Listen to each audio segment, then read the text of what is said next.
Ce soir, dans la continuité de notre analyse, de notre lecture de l'instruction morale, pour le grade d'apprenti, nous allons, poursuivre après, avoir parlé, des pas que l'on fait au-dessus du tapis, des 3 pas de maçonniques que l'on fait au-dessus du tapis de loge pour se rendre, à l'Orient.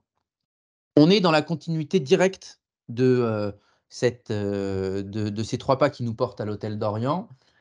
Et j'ai voulu sélectionner cet extrait en particulier qui n'est non pas dans l'instruction morale, mais comme titre aujourd'hui, l'extrait qui est dans le rituel, une citation du vénérable maître que le vénérable maître fait au candidat. La voici: «Dans cet état de liberté où vous vous reconnaissez être, persistez-vous à être reçu maçon». Alors, je le rappelle, le candidat à ce moment-là est au pied de l'autel, il est toujours dans les ténèbres, il est encore, impétrant, profane, étranger à l'ordre maçonnique. Il est donc pas encore maçon, pas encore frère, au sens, initiatique du terme, pas encore membre de l'ordre initiatique de la franc-maçonnerie. Jusqu'à maintenant, nous n'avons jamais été plus proches dans notre lecture, dans notre analyse, dans notre cheminement, nous n'avons jamais été plus proches du, cœur sacré, du Sacré-Cœur de la loge, c'est-à-dire l'hôtel d'Orient, là où toutes les opérations se déroulent, si l'on peut dire, tous les serments sont pris, les engagements sont dits, là où se tient le chandelier à 3 branches, où est ouverte la Bible sur laquelle, à l'évangile au prologue de l'évangile, nous mettons la main, sur lequel, on trouve, l'équerre et le compas, le maillet du vénérable maître, la truelle et l'épée du vénérable maître posée sur la Bible. Toutes, ces choses, tous ces éléments, bijoux, autres, emblèmes ou plus que simples emblèmes sont, à cet endroit-là. Et nous arrivons à un point de bascule dans, notre lecture. Un point de bascule parce que dans quelque temps, il n'y aura pas de retour possible sur, l'état dans lequel nous étions avant cette bascule. Tout d'un coup, on passe on est d'ailleurs presque au centre, au milieu de la cérémonie et on va passer d'un état à un autre sur un point qu'on abordera, dans les tout prochains, épisodes, qui est celui, des 3 coups frappés avec le compas sur le cœur du candidat. Mais avant ça et avant l'engagement dont on a déjà parlé, mais dont on reparlera, cette interpellation du vénérable maître qui est celle que je viens de dire et qui en fait est plus que celle que je viens de dire, mais cette interpellation a pour but de nous faire réfléchir sur quelque chose sur le fait que quelque chose de sérieux, de grave est en train de se passer. De grave dans le sens de sérieux, que l'heure est grave et sérieuse et que tout le drame initiatique converge vers ce qui va se passer dans les prochaines minutes de la cérémonie. Pour réussir cette périlleuse opération, le vénérable maître doit s'assurer de l'authenticité de la liberté absolue, de conscience si l'on veut dire, mais de la liberté absolue du candidat dans cette décision. Liberté dans cette décision qu'il ne s'apprête plus à prendre seulement, mais qu'il est déjà bien en train de prendre depuis le début de la cérémonie. Alors, Avant d'entrer plus davantage dans l'explication de ce que signifie cet état de liberté dans lequel vous vous reconnaissez être, avant d'expliquer ce que l'on doit entendre par liberté au sens, heu,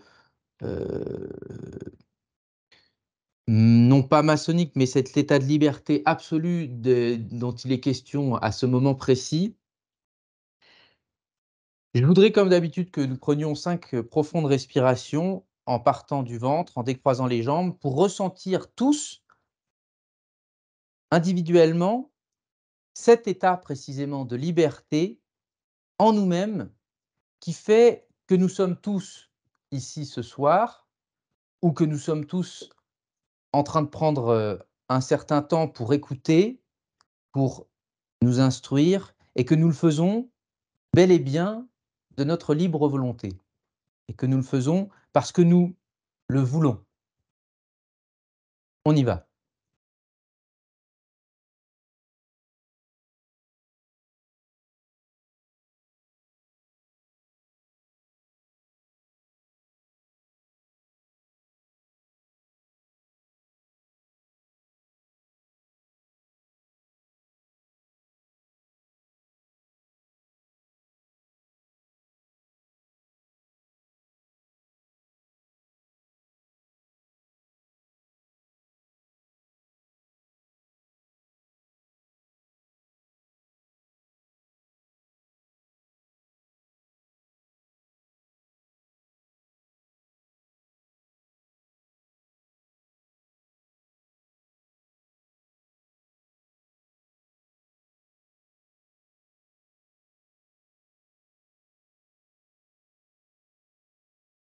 Merci beaucoup.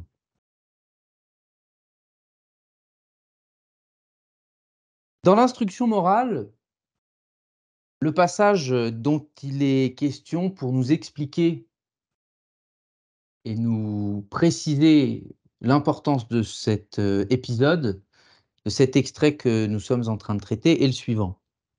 L'orateur dit dans l'instruction: «L'interpellation qui vous a été faite vous apprend que si l'homme a perdu la lumière par l'abus de sa liberté, il peut la recouvrer par une volonté ferme et inébranlable dans la pratique du bien». De quelle interpellation parle-t-on ici? Interpeller quelqu'un, c'est le fait, non pas seulement de dialoguer, de discuter avec quelqu'un, le fait d'interpeller quelqu'un, c'est d'adresser vivement ou soudainement la parole à une personne pour lui demander ou lui dire quelque chose d'important. Et en l'occurrence, il ne s'agit pas d'une interpellation unique, mais bien d'une triple interpellation qui porte sur la liberté du candidat.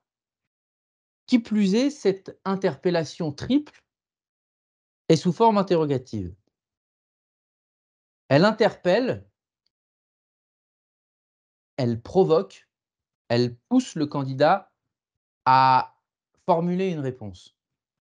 C'est tout le but de ce passage que, bien souvent, on a, tendance à non pas, éluder, mais minimiser comme si au fond, c'était, non pas du folklore, mais des une certaine, lenteur qu'on aurait ajoutée dans le rituel pour, rajouter du non pas du protocole, mais une certaine, solennité. Ce n'est pas seulement pour ajouter de la solennité au rituel et à la cérémonie qu'il est demandé 3 fois, qu'on interpelle 3 fois le candidat, précisément au moment où il est au pied de l'autel et avant, juste avant, immédiatement avant qu'il prête son serment. En conclusion de cette première partie, avant ce point de bascule qui est le serment et l'acte de réception au grade d'apprenti. Cette, triple, interpellation et la suivante divisée en 3 parties que je vous retransmets ici, que je vous relis ici. La première: «Monsieur, reconnaissez-vous que vous êtes libre de vous retirer?» Le candidat répond. Un peu plus loin, immédiatement après même, comme 2 coups précipités: «Dans cet état de liberté où vous reconnaissez être, persistez-vous?» J'ajoute, ce que je n'avais pas mis dans le titre: «Par votre propre volonté, dans le désir d'être reçu aujourd'hui franc-maçon?» Et cette deuxième interpellation est suivie d'un avertissement: «Je dois vous avertir, monsieur, que vous répondez en présence du grand architecte de l'univers et entre les mains de ceux qui doivent bientôt vous avouer pour leurs frères.»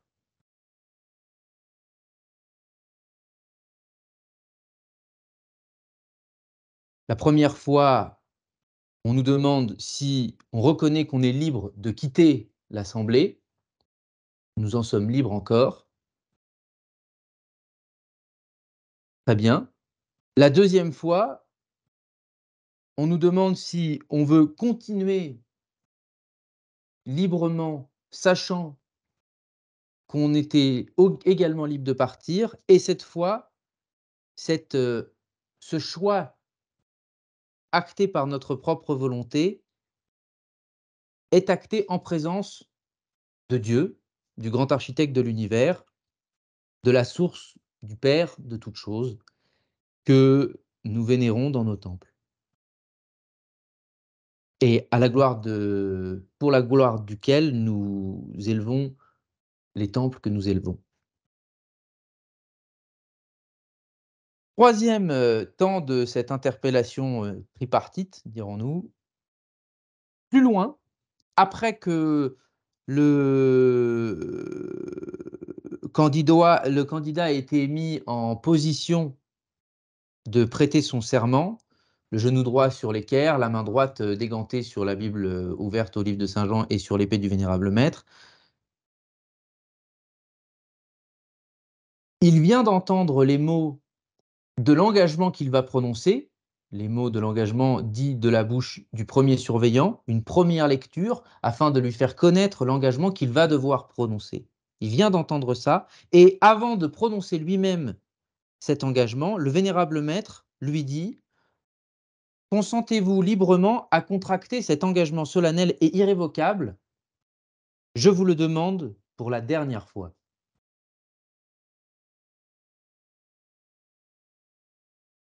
Si le vénérable maître l'avertit ainsi 3 fois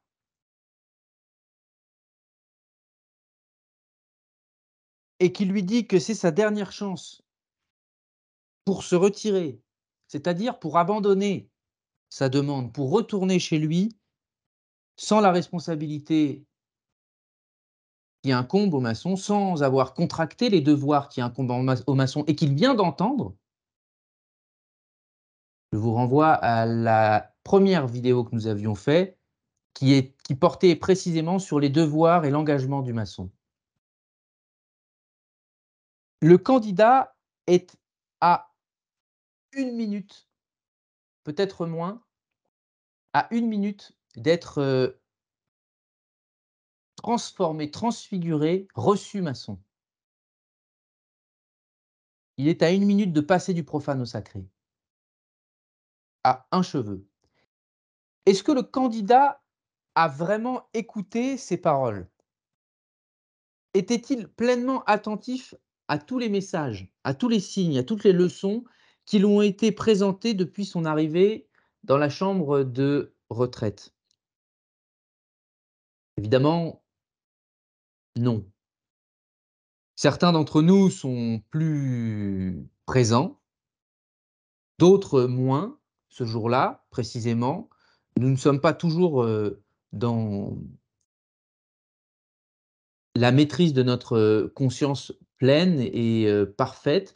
Notre mental se laisse aller, nous voyons ou sentons un tas de choses différentes dans la désorientation dans laquelle nous sommes le jour d'une cérémonie de réception plus particulièrement.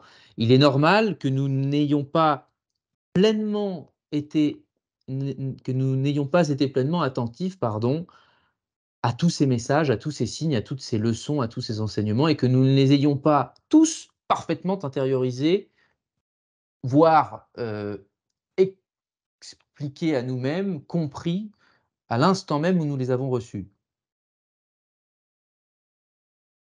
Pas plus l'intégralité de ce dont on a parlé jusqu'à aujourd'hui que le serment lui-même ou encore l'interpellation que fait le vénérable maître de dire: Reconnaissez-vous que vous êtes libre de vous retirer?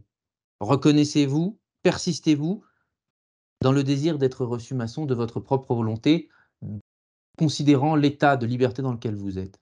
Je vous le demande 3 fois.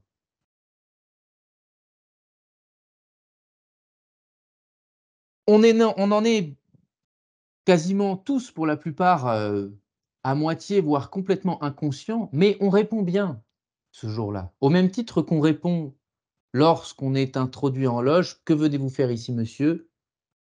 «Je viens chercher la lumière». On oublie jusqu'aux paroles qu'on prononce. Alors la plupart du temps, on prononce, on bégaye un «oui». «Oui, oui, je veux bien», heu, malgré tout, on est inconscient ou presque, on dit: «Oui, oui, je veux être maçon, bien sûr». On s'engage. On s'engage sans vraiment savoir à quoi on s'engage et pourtant, c'est pas qu'on nous a trompés sur la marchandise. La réalité, c'est qu'on vient de nous dire, mot pour mot, ce qu'est l'engagement du maçon. Ce sur quoi il va falloir s'engager et qu'il va falloir le contracter, cet engagement, ce contrat, envers nous-mêmes et devant le grand architecte de l'univers et dans les mains de ceux qui vont nous avouer comme des frères. Il va falloir s'engager là-dessus, contracter, signer ce contrat cosmique, spirituel, le signer moral, éthique. Il va falloir le signer de manière irrévocable et consciente. C'est-à-dire qu'on ne pourra pas transgresser ce contrat. On ne pourra pas le rendre, nul et non avenu. Une fois qu'il sera, signé, il sera signé, il ne pourra plus être, supprimé. On pourra l'oublier, on pourra le cacher, on pourra le dissimuler, on pourra, être, en désaccord, en désorientation, en désarroi vis-à-vis de cet engagement qu'on a contracté. Mais on ne pourra pas dire qu'on ne l'a pas contracté et on ne pourra pas dire qu'on ne nous a pas informés, interpellés du fait qu'il faut le contracter de manière libre. Alors, petite parenthèse, la réalité, la validité de ce contrat, de cet engagement, est conditionnelle à l'état de liberté dans lequel nous reconnaissons être. Sommes-nous vraiment libres au moment précis de contracter cet engagement? Sommes-nous vraiment libres à la fois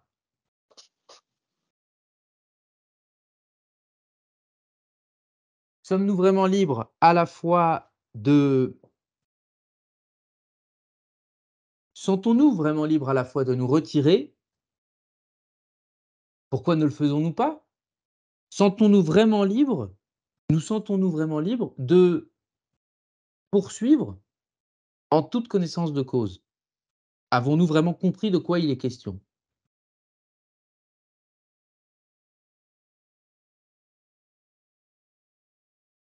Est-ce que au fond l'apprenti sait seulement quels sont les devoirs qui l'attendent? Il le doit pourtant, car même s'il l'a fait inconsciemment, il l'a bien contracté en homme libre, cet, ensemble de devoirs que constitue, l'engagement maçonnique et il lui a été lu, comme je viens de le rappeler, juste précédemment afin qu'il puisse le contracter librement et qu'on ne puisse pas dire qu'il ne l'ait pas qu'il n'en ait pas eu la connaissance. Alors s'il n'a pas compris toute l'étendue de cette décision qui est la sienne en propre, il lui reste désormais, et c'est l'importance, peut-être la clémence, en tout cas la nuance de la et la le génie de l'initiation maçonnique, il lui reste désormais 4 grades, dont celui d'apprenti, compagnon, maître et maître écossais de Saint-André, pour maîtriser, en tout cas 4 grades à maîtriser graduellement, de degré en degré, d'é d'échelon en échelon, de marche en marche, bref, graduellement, pour parvenir à quoi? La maîtrise de ces grades sert à comprendre le choix initial qu'il a fait en entrant. La conversion qui s'opère au fil des grades maçonniques, au fil des connaissances distillées dans, le cheminement en gradation de l'initiation maçonnique, sert à comprendre, à expliquer, à s'expliquer à l'intérieur de lui-même les raisons qui l'ont poussé à devenir maçon et les raisons qui l'ont poussé à faire ce choix. Il aura désormais 4 niveaux, degrés de connaissance, de la même connaissance, mais 4 degrés de la même connaissance pour comprendre son choix. Alors, avant d'aller plus loin dans l'explication purement maçonnique de la liberté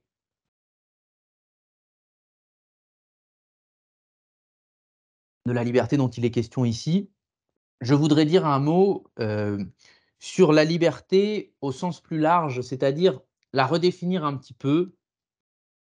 Et je crois que c'est important de ne pas se limiter à une, et ne pas faire l'impasse sur la définition, certes philosophique, mais conceptuelle de la notion de liberté. Parce que contrairement à une, définition superficielle, commune, qu'on entend régulièrement, qui pourrait se résumer dans le fait de dire: «Je suis libre de faire ce que je veux», voilà ce qu'est la liberté. Et cette définition, on le sait, on le voit, on s'en rendra compte très vite si on y réfléchit un peu.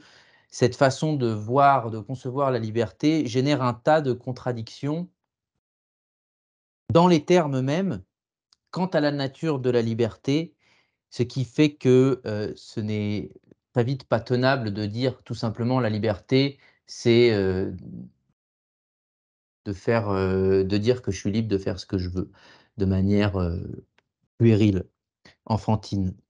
Infantile. La tradition philosophique depuis, la Grèce antique et finalement, depuis, Platon, mais on en a déjà, le raisonnement, dans des sagesses, au-delà de la philosophie occidentale, dans des sagesses ancestrales. La liberté,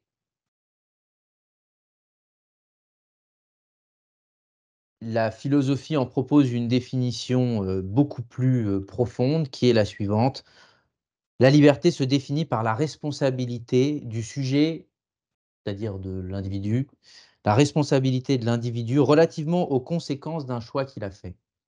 Je répète, la liberté se définit par la responsabilité d'un individu relativement aux conséquences d'un choix qu'il a fait. On pourrait la synthétiser cette définition, qui n'est pas parfaite, mais qui a le mérite de mettre en relation liberté et responsabilité, c'est-à-dire responsabilité, le fait d'assumer les choix qui ont été pris. Et en plus d'être, de poser la notion d'assumer les choix qui ont été pris et d'assumer les conséquences des choix qui ont été faits, elle a également le mérite de nous mettre, en face de la notion de choix. C'est-à-dire de non pas de liberté inconsciente, mais de libre choix, c'est-à-dire de libre arbitre. Si le sujet, l'individu, n'est pas en mesure de répondre de ses actes, si un individu n'est pas en mesure de répondre de ses actes, alors c'est qu'il n'est pas dans un état de liberté lorsqu'il a exercé ou lorsqu'il exerce son choix qui le mène à ces actes desquels il ne peut répondre. Autrement dit, si on prend l'exemple d'un esclave à qui on ordonne contre sa volonté quelque chose, eh bien, il ne peut pas répondre librement des conséquences de ses actes.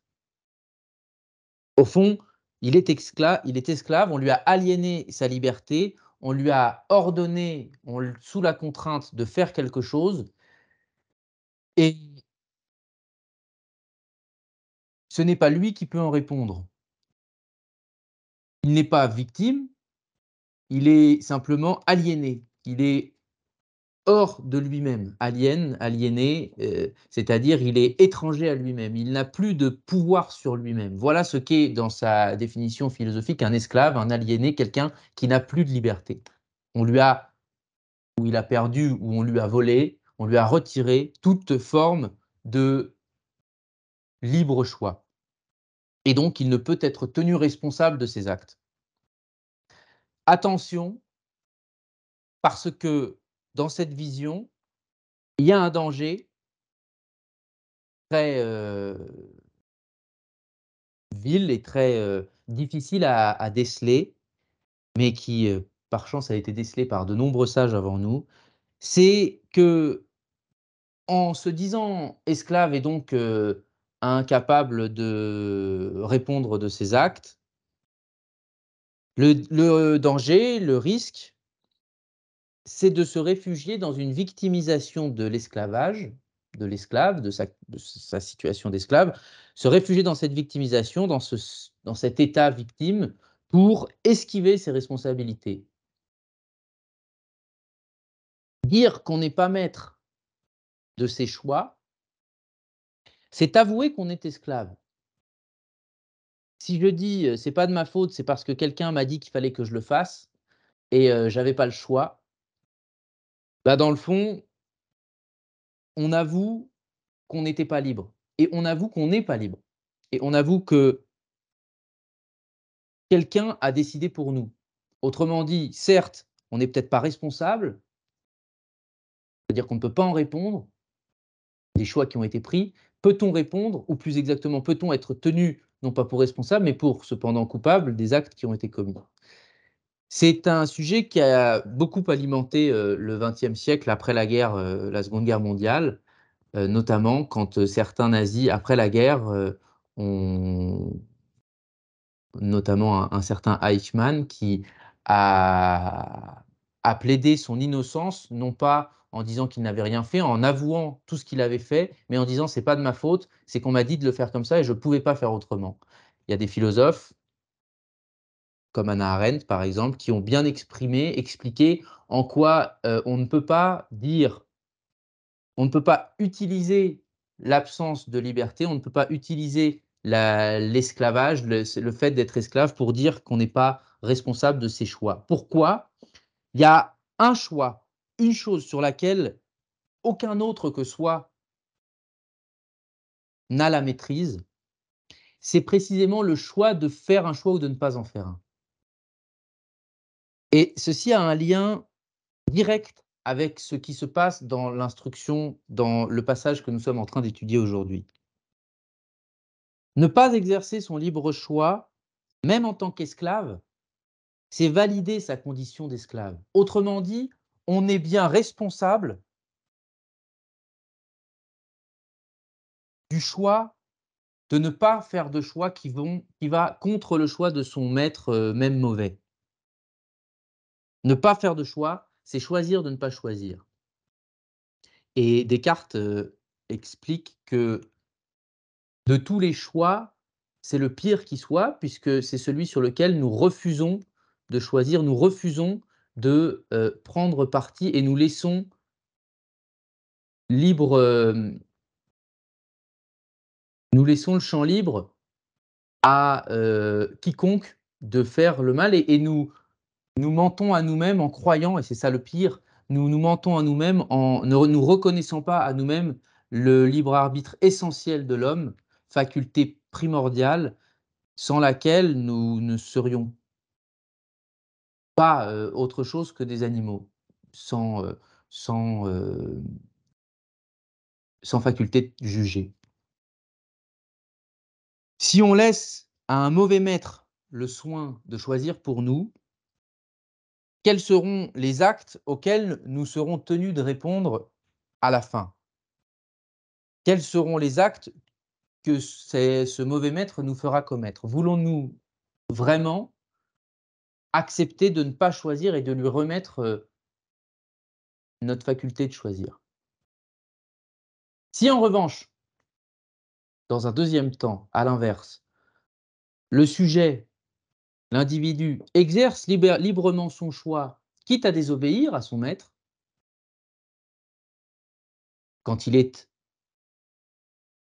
illégitime ou qu'il le pressent illégitime et mauvais, eh bien, l'individu, le sujet, vivra encore avec les actes qui viennent en conséquence de ce choix, qui est la désobéissance, mais ces conséquences seront en intégrité avec sa décision initiale, en conformité avec son choix. Et autrement dit, contrairement à l'esclave qui ne sait pas pourquoi il se bat, l'homme libre connaît le but et l'importance de tous ses combats, de toutes ses épreuves, de tous ses pas. Ça ne s'arrête pas là, parce que en disant ça, on rate une nuance très importante qui est, si elle n'est pas identifiée, aussi dangereuse que la première dont je parlais, le premier danger dont je parlais de victimisation. Il faut aller un peu plus loin. Un homme libre est-il vraiment libre? C'est-à-dire, est-il vraiment capable de faire tous les choix de façon consciente et éclairée? Est-il capable de faire tous les choix qui se présentent à lui pendant sa vie, mais est-il capable de faire tous les choix et de faire même un choix qui s'est présenté avant son temps, avant son existence? Nous sommes le produit de choix, de décisions, bonnes ou mauvaises, qui ont été prises par une lignée d'hommes et de femmes avant nous, par une succession de personnes, d'esprits. Nous avons des parents, une source, laquelle a fait des choix desquels nous n'avons jamais eu aucune responsabilité vis-à-vis de ces choix. Nous n'avons jamais eu aucune prise de parti possible dans aucun de ces choix qui nous précèdent. Ainsi, une large part de nos vies nous semble fatalement déterminée par des causes antérieures. Et ce qu'on appelle ainsi le déterminisme fataliste. Lorsqu'une jeune personne découvre, qu'elle n'est que très rarement libre de ses choix, lorsqu'elle découvre en fait qu'une large part de sa vie a été conditionnée, nécessairement déterminée par une cause antérieure, eh bien, souvent, elle se rebelle. C'est ce qui se passe, quand on est, un jeune adulte ou un enfant qui passe dans l'âge adulte. Il est naturel, normal que certains d'entre nous exprime, un mal-être existentiel. On se rend compte à quel point on n'est pas libre, quoi qu'on en pense ou quoi qu'on le veuille. On sent que des choses, de par notre finitude, font que nous n'avons aucun pouvoir, aucun contrôle, aucune maîtrise sur les causes qui nous précèdent. Il y a dans cette révolte du jeune adulte, du jeune homme, de la jeune femme adolescente, jeune, en cours de maturité, rebelle, l'expression viscérale de l'orgueil de l'homme qui ne peut pas admettre qu'une cause le précède. C'est une expression de l'orgueil qui est incontrôlable et qui est une véritable épreuve. On est mis quand on est jeune, parfois moins jeune, on est mis devant le fait accompli de notre existence et le fait accompli de notre désir d'être tout-puissant, d'être puissamment libre, tout-puissant et libre.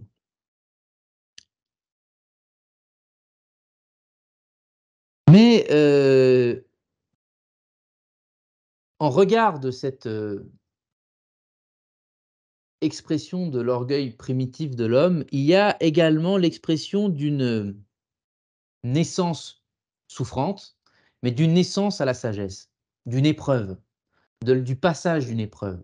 Épreuve à laquelle nous ne ressortons pas tous indemnes, à laquelle nous ne survivons pas tous, et certains d'entre nous, je le crois, n'ont jamais réussi, malgré leur âge avancé parfois, à surmonter cette épreuve. Simplement, ils ne sont plus rebelles. On a simplement mis ça de côté en disant: «Bon, j'ai pas réussi à passer cette épreuve et je m'arrête là. Je ne vais pas plus loin et je vivrai avec, cette épreuve. Je vivrai ma vie durant dans cette épreuve, devant cette au pied de cette épreuve». Mais lorsqu'enfin, peu importe l'âge, peu importe le temps de sa vie, lorsqu'enfin l'homme sent vivement son degré de liberté relative, mais de liberté tout de même, et qu'il découvre sa place dans l'ordre, je précise, j'insiste sur le fait qu'il découvre sa place dans l'ordre des choses créées et incréées, créées et spirituelles. Lorsqu'il trouve sa place dans l'ordre matériel, cosmique, spirituel, dans l'univers et dans ce qu'il y a au-delà de l'univers, quand il a trouvé cette juste place, que les chrétiens ont appelée à la droite de Dieu, pour une raison simple, c'est que l'homme est en dessous de Dieu. Jésus, Christ, vrai homme, vrai Dieu, est celui sous lequel les hommes se rangent. Les brebis perdues d'Israël sont ramenées au pied le plus proche possible de cet Orient que nous voyons et que nous fréquentons régulièrement, peut-être parfois sans s'en apercevoir, mais que nous fréquentons régulièrement dans nos tenues dès lors que nos travaux sont, je dirais, non pas judicieusement menés, mais régulièrement menés. Et lorsque donc l'homme retrouve cette, la place, la juste place qui lui, incombe, il peut retrouver le chemin vers cette place, c'est-à-dire le chemin vers la liberté entière qui est non pas toute puissante, mais qui est source de tout bien et de toute perfection. En fait, cette liberté primitive n'est pas une liberté qui nous appartient en propre. L'être dont nous détenons la vie et qui n'est pas nous-mêmes, cet être dont nous provenons, et ça, c'est véritablement une clé d'or de l'initiation, parce que lorsque l'on découvre logiquement, lorsque l'on sent véritablement que pour être en adéquation avec le monde qui nous entoure, avec le monde physique et spirituel et avec l'intégralité des choses, pour être dans la communion parfaite, dans l'union, il faut se remettre dans le droit chemin, il faut se remettre dans le bon sens, il faut se réorienter.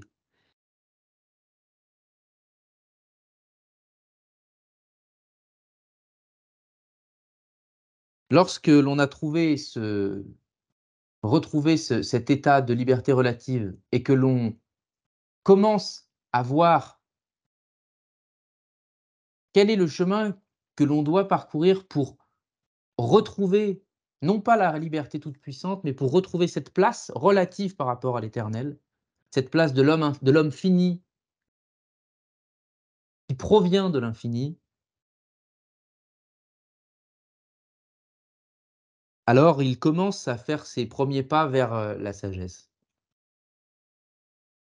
C'est pourquoi il est essentiel, irrévocable, indispensable, fondamentalement nécessaire que le candidat contracte librement un engagement dans lequel nous remettons tous notre liberté à la source, c'est-à-dire à la sagesse primordiale, au commencement de l'être éternel, au commencement et à l'être éternel, pardon, à la cause première.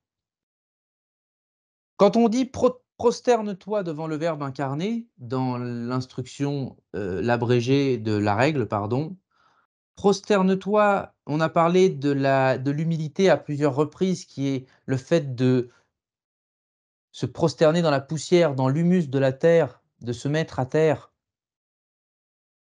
Il ne s'agit pas de seulement le faire, physiquement, mais il faut le faire en regard du ciel, c'est-à-dire, il faut le faire de manière spirituelle. Il faut vraiment retrouver notre place terrestre, en bas, pour que ce qui est en haut soit aussi équilibré, réorienté, que chaque chose retrouve sa place dans l'ordre, que tout soit dans l'ordre.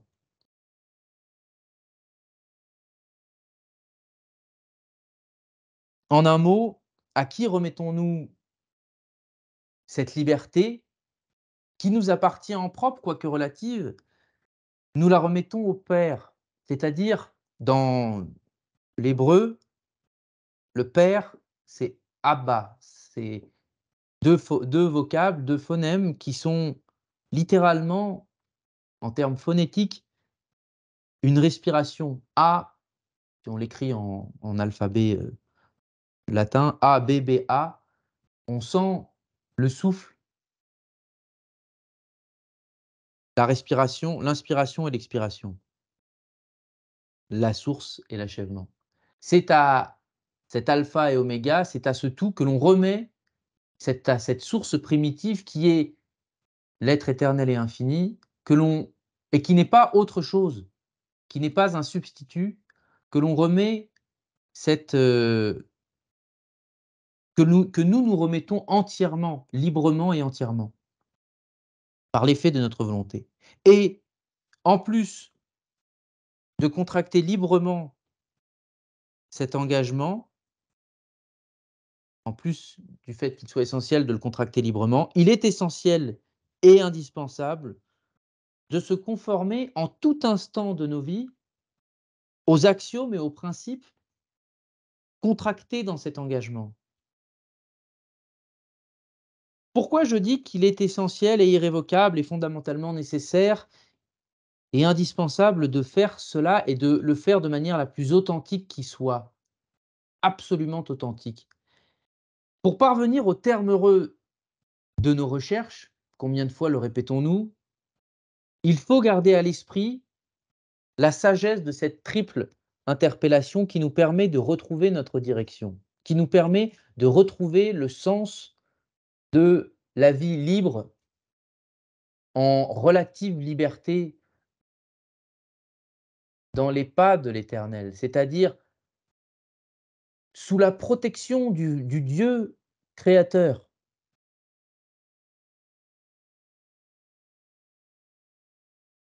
J'ai longtemps, personnellement, tenu la liberté en plus haute estime. Je voulais, préciser cela en conclusion, pour vous faire part du cheminement qui a été le mien depuis peut-être, une quinzaine d'années maintenant, depuis les débuts de mes études à l'époque, en tant que jeune adulte ou adolescent. Et je me souviens très bien combien, la première fois qu'on m'a expliqué ce que c'était que la liberté en termes philosophiques, j'ai été, à la fois émerveillé et horrifié, et plus tard encore plus. J'explique.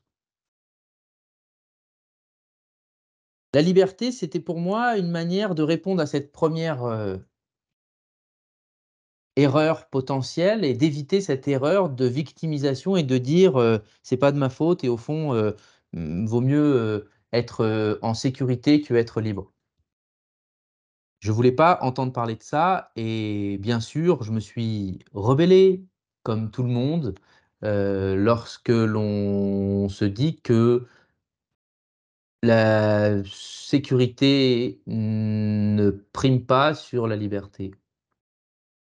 Et donc, je tenais cette liberté qui est responsabilité absolue de nos choix comme la plus fondamentale des prérogatives humaines, la faculté la plus singulière de l'homme. Je défendais même qu'elle puisse permettre à l'homme, à tout homme, de commettre en fait tout ce qu'il voulait. Et c'était mon erreur, de commettre, croire que l'homme pouvait littéralement commettre tout ce qu'il voulait à partir du moment que son choix était librement consenti et assumé.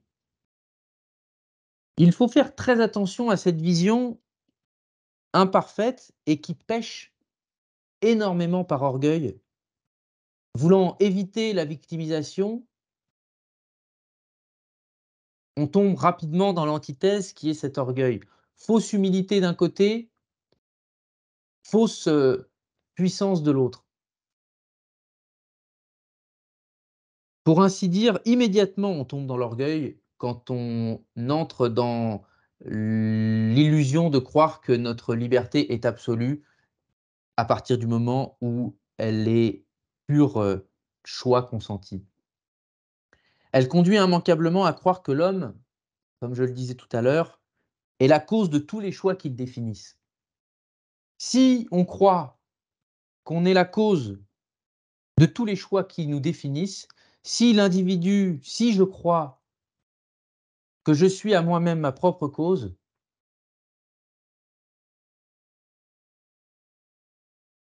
si je crois que je suis cause infinie de moi-même, une autre manière de le dire, je me prends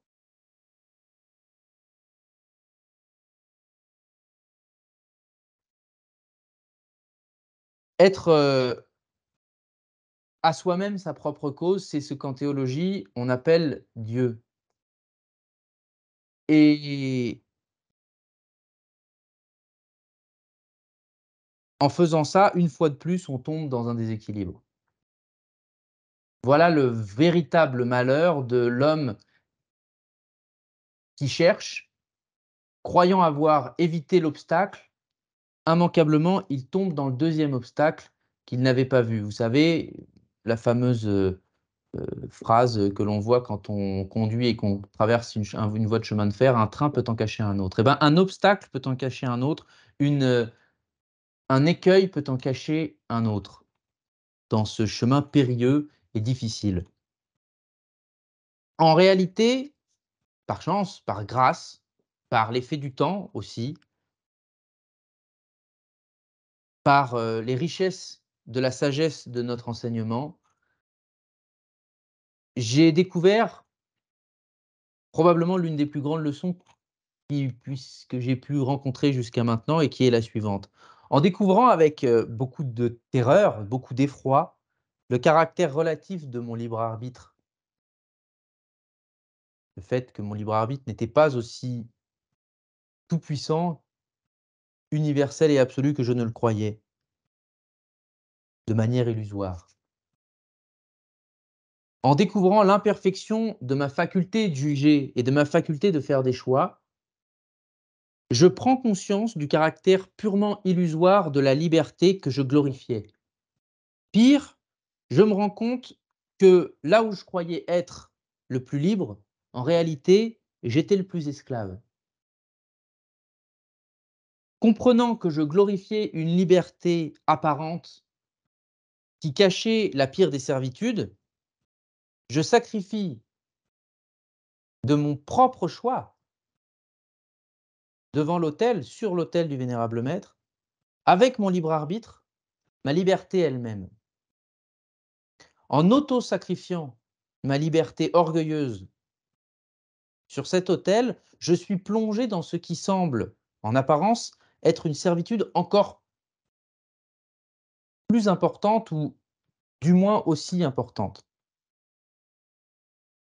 Autrement dit, en sacrifiant cette liberté apparente, le monde apparent peut croire que je rentre dans une servitude, c'est-à-dire dans un esclavage de la pensée endoctrinée, dogmatique, pervers, obscurantiste. Eh bien, il n'en est rien. Paradoxalement, en persistant librement à quitter une liberté qui m'est apparue illusoire, je suis immédiatement restitué dans le plus pur et dans le plus authentique état de liberté qui soit, parce qu'il est humble devant l'Éternel et qu'il redonne à l'individu le sens de sa vie spirituelle qui est tout à fait bien traduit et condensé dans cette phrase de la prière d'ouverture du rite écossais rectifié, lorsque le vénérable dit, en parlant de l'être éternel et infini: «Bénis et dirige toi-même les travaux de l'ordre, et les nôtres en particulier. Bénis et dirige toi-même mes actions», autrement dit, je me mets entre parenthèses, je connais ma liberté, je sais où est-ce qu'elle commence, je sais en quoi elle consiste, je connais mes facultés de juger et de choisir, et fort de ces facultés, fort de ce pouvoir divin qui est de juger les choses, qui est de choisir librement, je choisis librement d'accomplir le travail, d'accomplir toute chose. Ce n'est pas moi qui accomplis, c'est lui qui bénit et qui dirige lui-même les travaux que nous commençons et qu'il accomplit, que nous avons entrepris d'élever pour sa gloire et qu'il dédicacera lui-même. Voilà, mes chers amis, tout le sens de ce dénouement initiatique autour de la liberté que, comme on le dit très bien, l'homme a perdu par sa propre faute à l'origine, par l'abus de sa liberté, et que nous cherchons à retrouver. C'est un sujet extrêmement compliqué parce que plein de paradoxes et de pensées en apparence contradictoires, mais il y a une véritable alchimie de la pensée, si je puis appeler ça comme ça, une véritable conversion initiatique qui s'opère dans cette réflexion autour de la liberté au sein du régime écossais rectifié et des leçons qui nous sont données à cet égard. Merci à tous et nous nous revoyons la semaine prochaine pour continuer vers non pas le serment, mais les 3 coups de maillet qui sont l'acte final de la réception du candidat en tant qu'apprenti maçon.